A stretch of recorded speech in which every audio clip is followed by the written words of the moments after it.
seen a book and thought, wow, I never saw anyone ever talk about this book, and then you were curious about what this book was about and you wanted to read it mainly because you never saw anyone talking about this book or reading this book, and you are a very curious person, and now you are curious to know what this book's about and why no one is talking about it? Because that's my case, and today we are going to be reading 3 books I have never heard anyone talk about. I have never seen being recommended online, or it hasn't ever been recommended to me in real life, in person. So yes, we are going to read 3 books no one talks about, or at least in my bubble, no one talks about these books. The first book we are going to be reading for this video is called Tell Me How You Hate Me by Kylie Mel. I'm looking at my Kindle because I have the cover here. But this book is one that has been on my For You page. Is that how you call it? My homepage. It has been recommended to me on my Kindle since the beginning of the year. It's 4 months now. And I never heard no one talk about it. I never saw any review about this book until I went to look at it on the Goodreads to put on my want to read. And when I went to put on my want to read, there were a lot of 5 stars reviews showing up for me. But overall, I never saw anyone talking about this book. But it has been on my homepage from Kindle, being recommended to me for months, and I was really curious. And this book is on Kindle Unlimited, so I decided to pick it up and give it a try. It is apparently a romance that follows 2 ice skaters or figure skaters. I'm not sure which of the 2 they actually are, but apparently it is a brother's best friend and enemies to lovers romance novel, and that's all I knew about it when I first picked this book up. And I'm saying this because as of the time I'm filming this clip, I have actually been reading quite a little bit of this book. I picked it up late last night and ended up reading 27% of the book. So let's talk about my first impressions of Tell Me How You Hate Me by Kylie Mel, who apparently it's a best-selling author in the United States. Never heard of this author, never heard of this book, but my first impression of Tell Me How You Hate Me was questionable, because this is supposed to be a romance novel, and my first impression of this book was through the playlist for the book. And while there are some songs from artists that I know, songs that I like and that I have saved, songs that I like to listen to, there were some songs by a very particular singer who has a history of domestic violence. This particular singer has been, more than one of his former partners have talked about the fact that he physically abused them, that he beats his partners. And this is not a secret. Unless you're living under a rock or you're really not online and you have zero knowledge about pop culture, and you don't even need to be from the country where this singer is particularly famous, but like if you have any knowledge of general pop culture, you probably know this singer has a history of domestic violence. So that kind of made me a little bit apprehensive. I thought that was quite weird. I almost put this book down immediately from the moment I saw the name of the singer, a song from the singer in the playlist, because this is a singer that I don't support because of just the history, the behavior, the pattern of behavior of this particular singer, and I just found it weird that songs from this particular singer would be on the playlist for a general romance novel. Not even a dark romance, it's just a general romance novel. So that made me a little apprehensive. That was definitely a choice. And there are also songs from another singer who, the way he talks about women nowadays, and this has been going on for over a year, so questionable. The way also he talks about some of his former partners is questionable. So I was a little bit apprehensive. I had this sour taste in my mouth. I was kind of creeped out that these singers would be on the playlist for a romance novel. And then I started reading it, and the first part of the story is this kind of like the prologue. It's a scene from a few years before the story starts, and it's essentially a smut scene, which kind of okay. So we are setting up the background for these characters, and probably one of the reasons why these characters became enemies in the first place. Okay, I am personally not a big fan of extremely smutty books, and especially in recent months this year, I have been kind of. But it's not necessarily something like, oh, I'm being a prude. It's just that I feel like there's just so much smut in books nowadays that I just think sometimes, also because I had this impression that books seems to be getting, especially romance novels, they seem to be getting smuttier and smuttier each release, and sometimes I get annoyed that I feel like this smut is taking space out of the development of the story just so you can have this very graphic, explicit scene.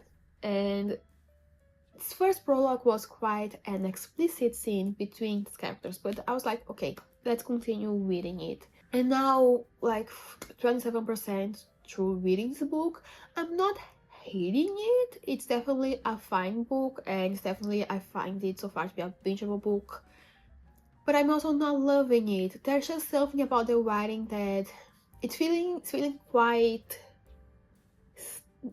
I was going to say still, but that's not the word, but it is feeling quite frozen, quite stiff. The dialogue also feels quite stiff. The male main character, I find him to be just so annoying, because these characters, this is advertised as enemies to lovers, but it's not that these are their enemies or they necessarily don't like each other. It's just that the male main character is kind of an asshole, and our female main character is kind of frustrated with him, and she has reasons, she has really good reasons to be frustrated with him and to not be his biggest fan, and to be kind of not necessarily rude, but also not the nicest person to the male main character, because he's kind of an asshole and frustrating. And so far, that's my impression of this book. There's still quite a bit of the book left to read, so maybe we'll get an explanation about why our male main character is acting this way. Hopefully we will get to know more about the backstory of these characters. And yes, I want to continue reading it. There are also some things about the female main character that she said, and then I'm like side-eye? Like, I'm questioning some of the things, or actually one specific thing that our female main character said, which might be just because of something that happened. And also another thing about this book so far that it's my impression is that it is feeling very American, and not in a good way, and because I'm not American, probably it is standing out to me more. I'm curious. I'm continuing reading this book, but I'm also now apprehensive about it, about the story, about what am I reading. No?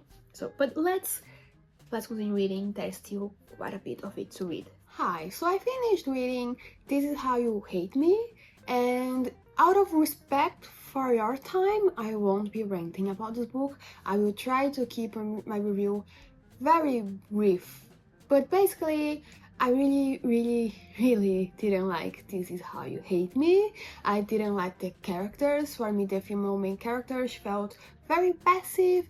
The male main character gave me the ick, and he was just an asshole.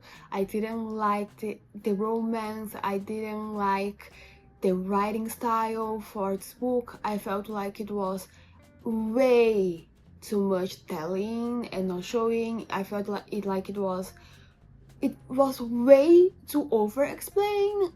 Reading that, it felt like slop in a way.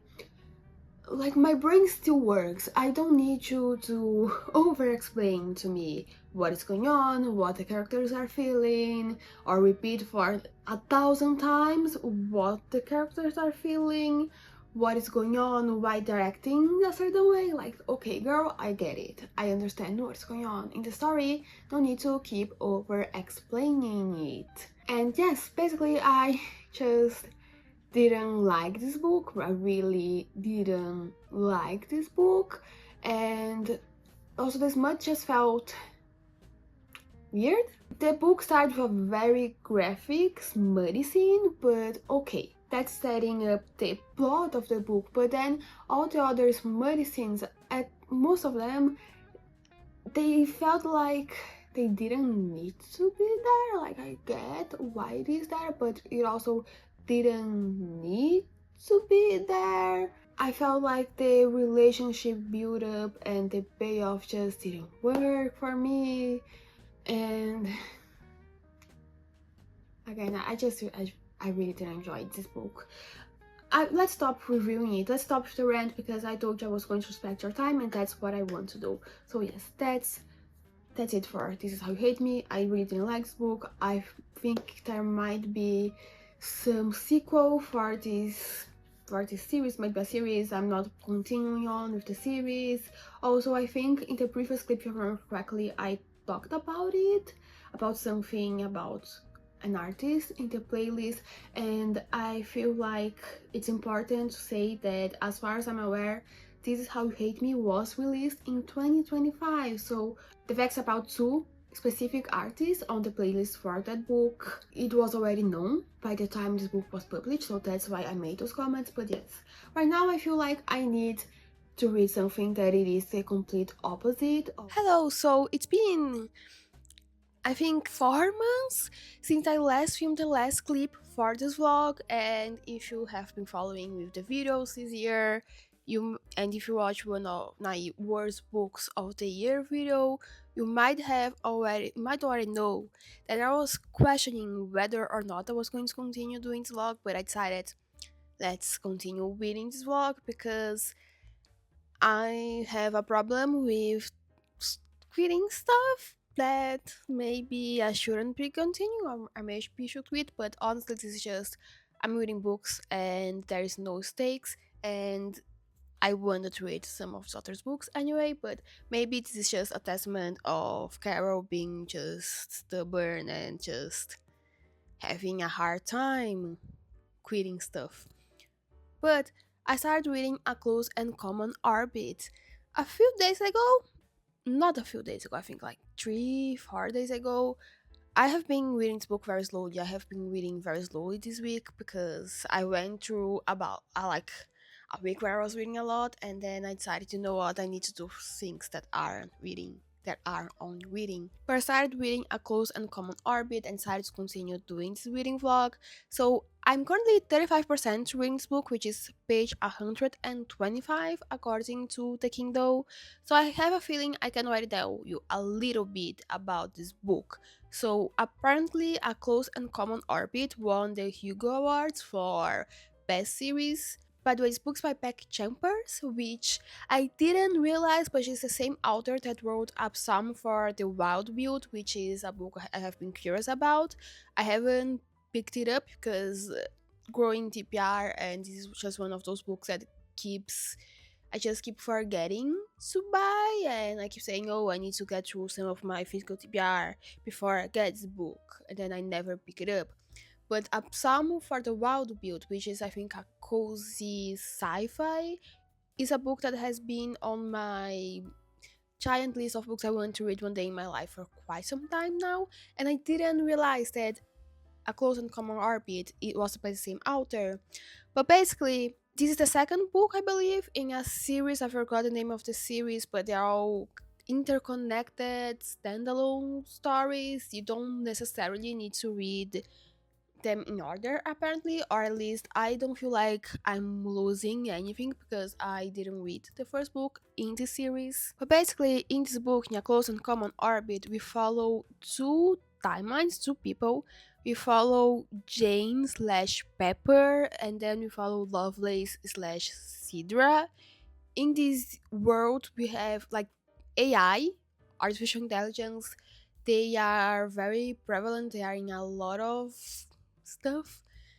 In like, it's a little bit more than it is right now, because right now we have a lot of AI in almost everything that we are doing in your life, especially if you are like in a big city or anything technological.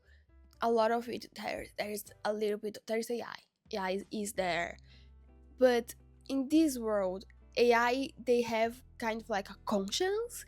They are almost, even though they are still artificial intelligence, they aren't a living being. They aren't like, they not only human, but they are just, they don't technically have a life, but they do have a conscience.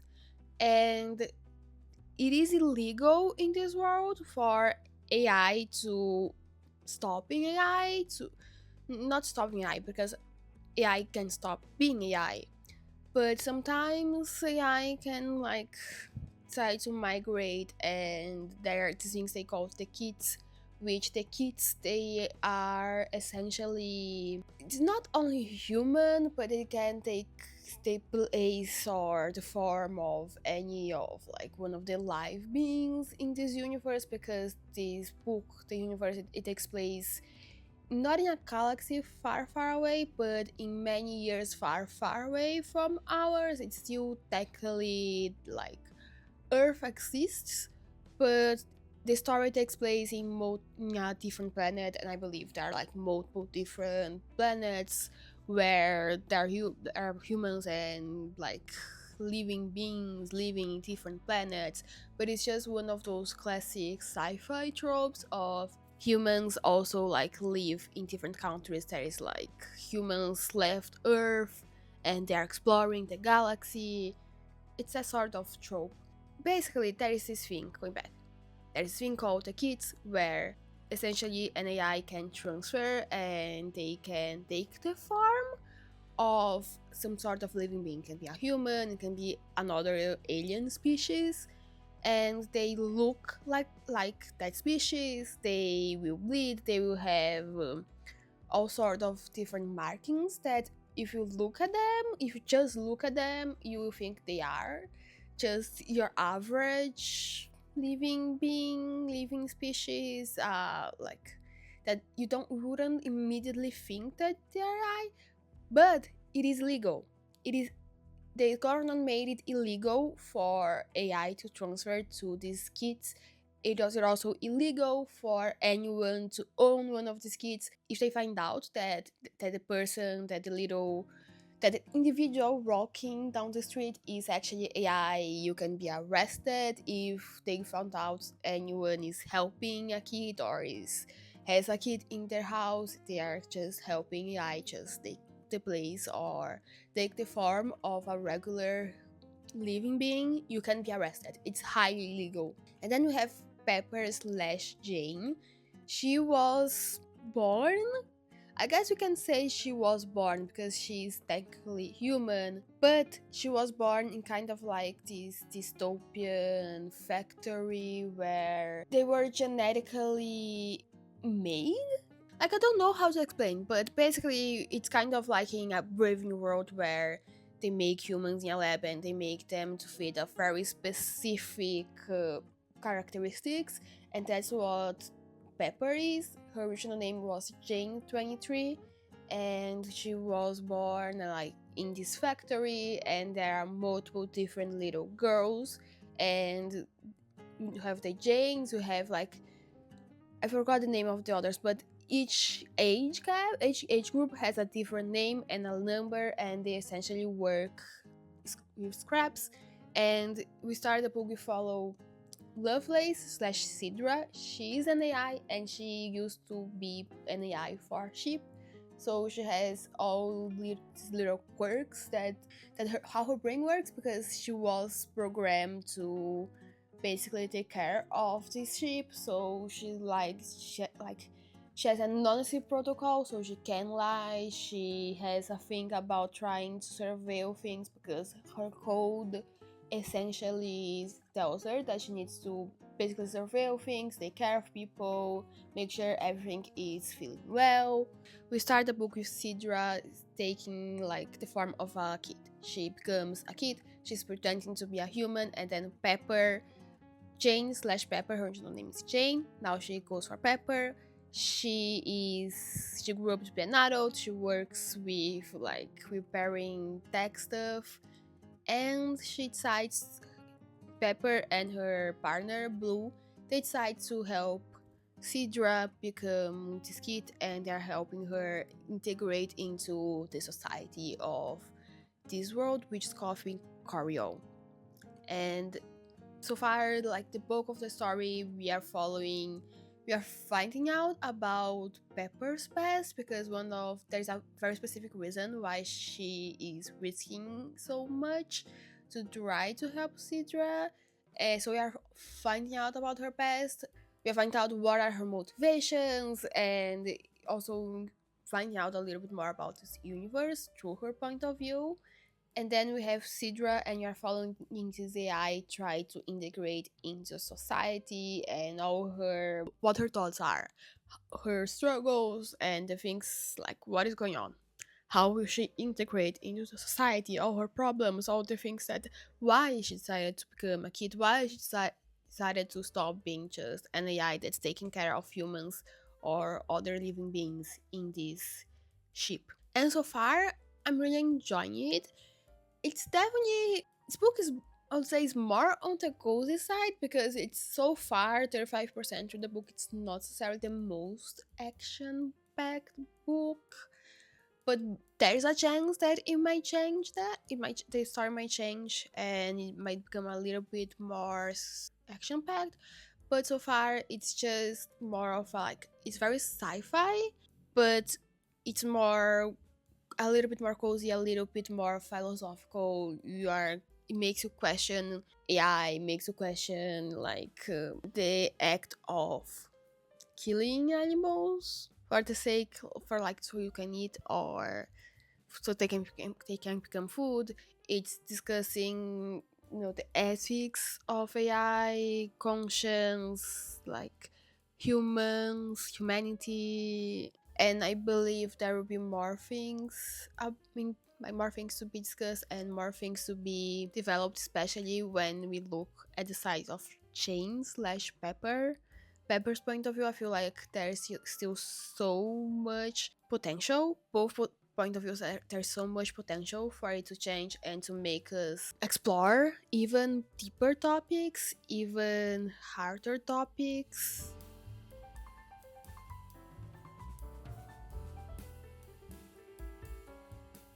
Hi, it's Editing Carol that is coming back here again, because I was editing this video and I realized that for some reason I misplaced the clip where I was giving a review for A Close and Common Orbit. I was giving you the last review.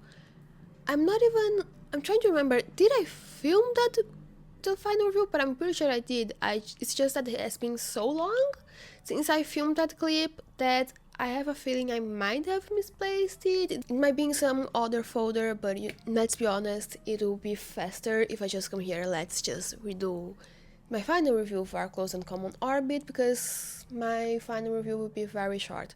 I really enjoyed A Close and Common Orbit. I ended up giving it 4 stars. It was just this cozy sci-fi, and I do plan on reading the rest of the series, because A Close and Common Orbit is technically the second book in the Wayfarer series. I got the first book in this series, which is, I think it's A Small Way to Something Planet. I have my Kindle here, so let's check it out. Confirm the name of that book. The name of the first book in the series is The Long Way to a Small Angry Planet, so I already have it on my Kindle. I plan on reading soon because I really liked A Close and Common Orbit. It was just this cozy sci-fi, and if you are looking for an easy sci-fi to read, if you are looking for a cozy book to read, but that it feels cozy, but it doesn't necessarily feel too cozy, I do recommend reading A Close and Common Orbit. Overall, I really enjoyed it. It's not necessarily a book that I think about all the time, but it was a cool time, and I do plan on continuing reading the series and also to read other books by Becky Chambers because I just really enjoyed the story, I enjoyed her writing style, and yes, A Close and Common Orbit, I ended up giving it 4 stars. So let's go back to the vlog. Hi, hello, I'm not going to lie, it's been way too long since the last time I did an update for this reading vlog. So in the last clip I talked about how I was going to read Forever Interrupted by... not Forever Interrupted.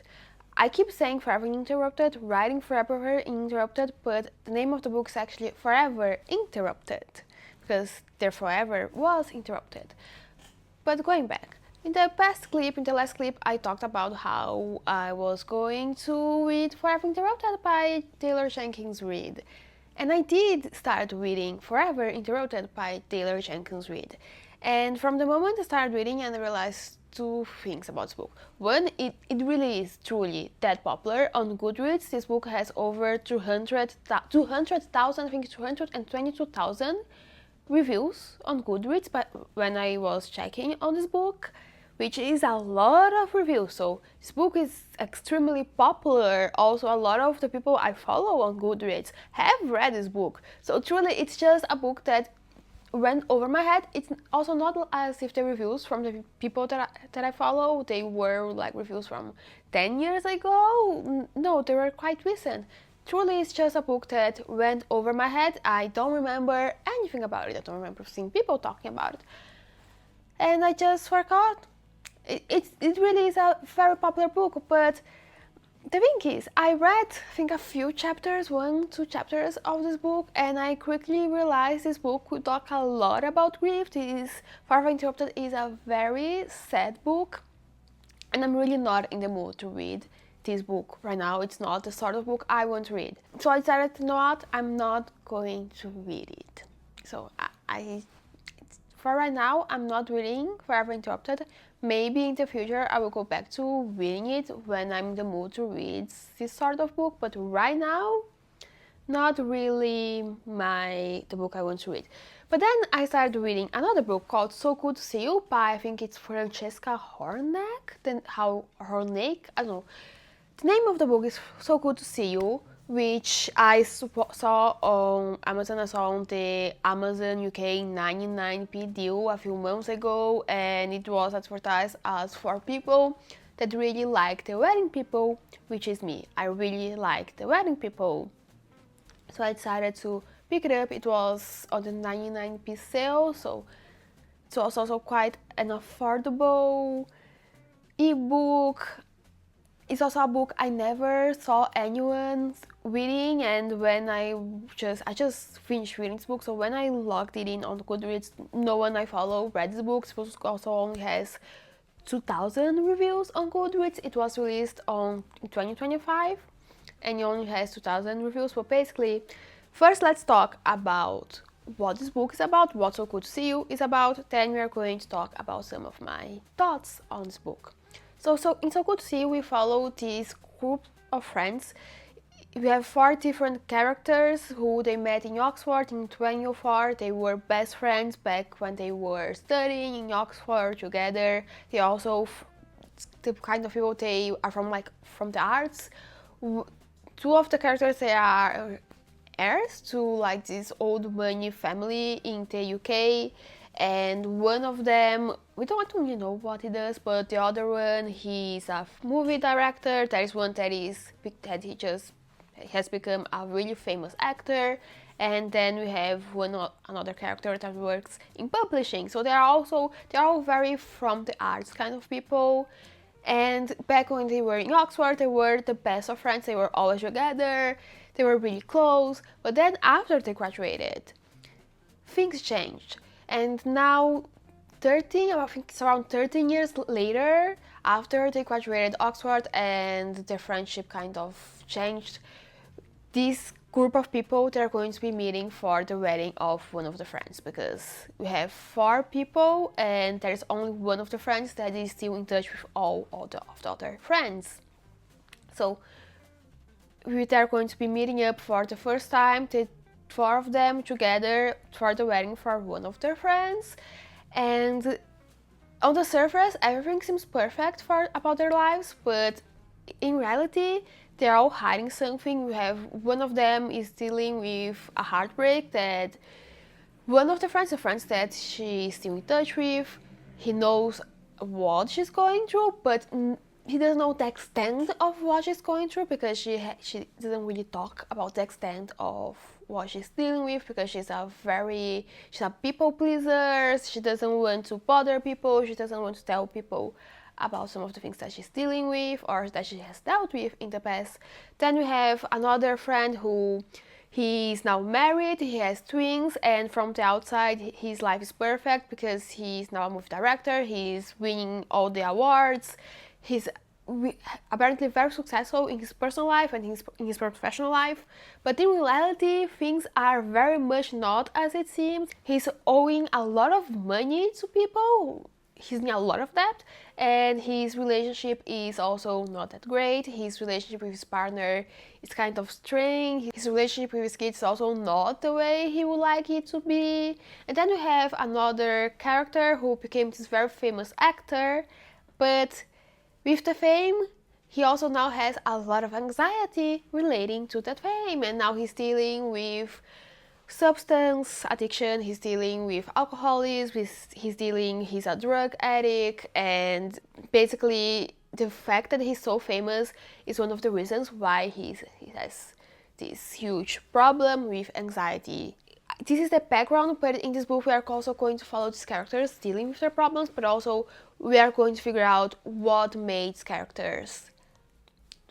ended their friendship.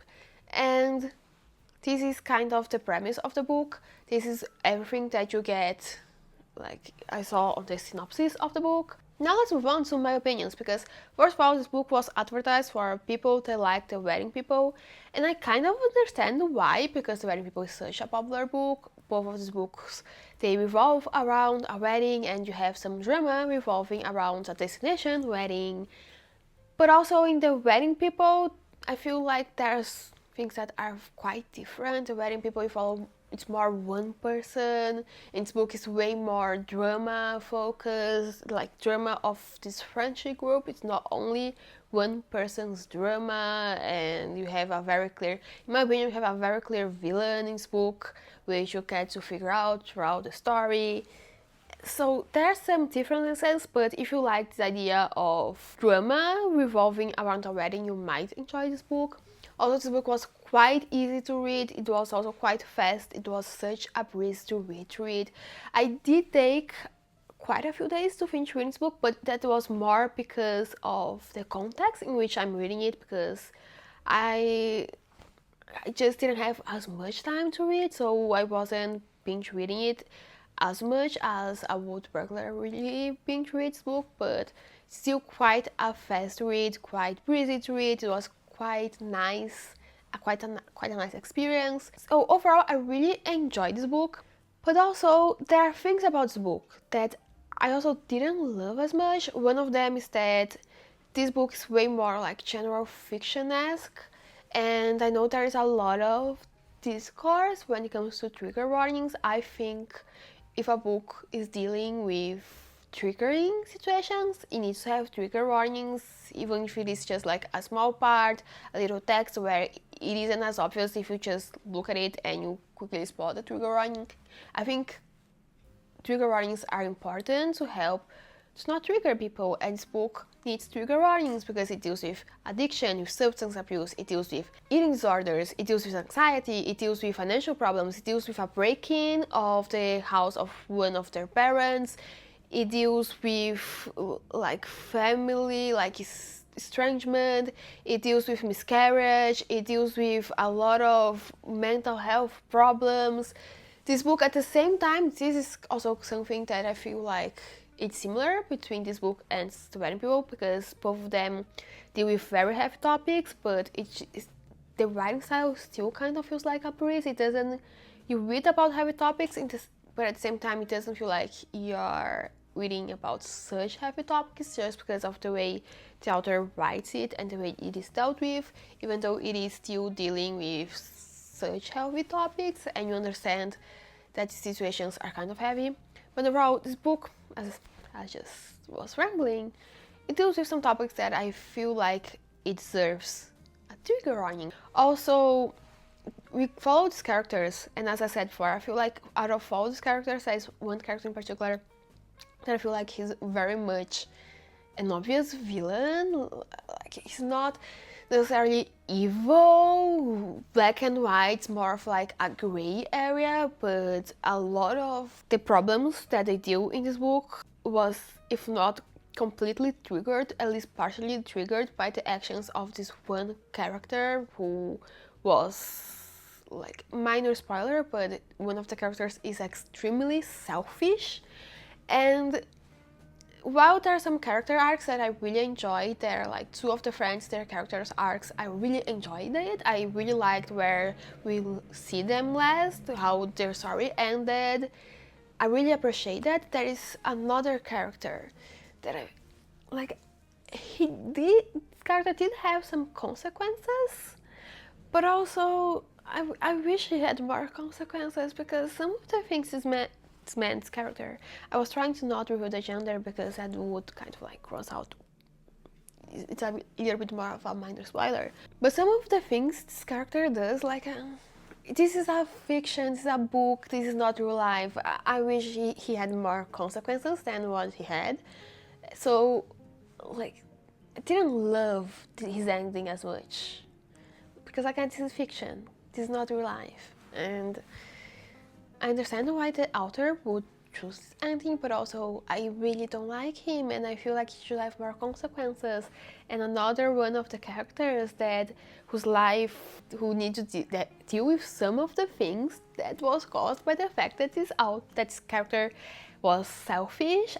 I just don't like the selfish character arc in general. So that was also another thing. But overall, I really enjoyed reading this book. I did not be extremely picky and specific about ratings. I'm going to give this book 4 stars because I really enjoyed reading it. I'm glad I picked it up during the 99p sales when this book was 99p, because I had a good time reading it.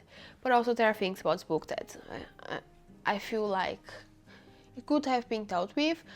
I'm surprised it only has 2,000 reviews on Goodreads. I feel like it's the sort of book that could have a little bit more, like 10, 15, 20,000 reviews, but because it's not bad and it is quite easy to read.